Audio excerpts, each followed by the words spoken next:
niyo po ba ito?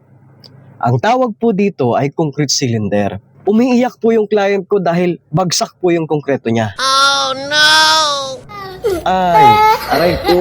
Ang nangyari po kasi, nabuhusan na yung bahay, wala pa silang testing ng konkreto. Ngayon, dahil tapos na, nabuhusan na, nagpa-inspect yung client sa akin, tinatanong ko sila kung gusto nila ng rebound hammer test or yung concrete coring test. Ngayon, ayaw nila. Ang ginawa namin, kung ano yung hinalo nila, paano sila naghalo dun sa unang binuhos nila. Tapos kumuha lang kami ng cylinder, pwedeng yung pipe, PVC pipe na 6 inch no, kung meron, pero mas maganda yung metal na cylinder. May sukat lang po na 300 by 600 yon. Ipapatas nyo po yan sa concrete testing center na malapit sa inyo. Kukuha lang po kayo ng representative para mag-check kung tama yung test result, baka dayain. And yun na nga, at 7 days pa lang, bagsak na siya. Nasa 70 to 75% po ang konkreto kapag nasa 7 days na. Yan po ay design sa 28 days na 3,000 PSI na standard po sa atin sa mga bahay. Ngayon, wala tayong magagawa kung hindi i-retrofit or worst, i-demolish yung bahay nyo. Ganun po talaga. Kung gusto nyo po makasigurado, pwede po kayong tumawag sa akin or i-message nyo ako sa Facebook page para makapag-schedule ng inspection and testing. And this is Engineer Jaime, your partner in quality po.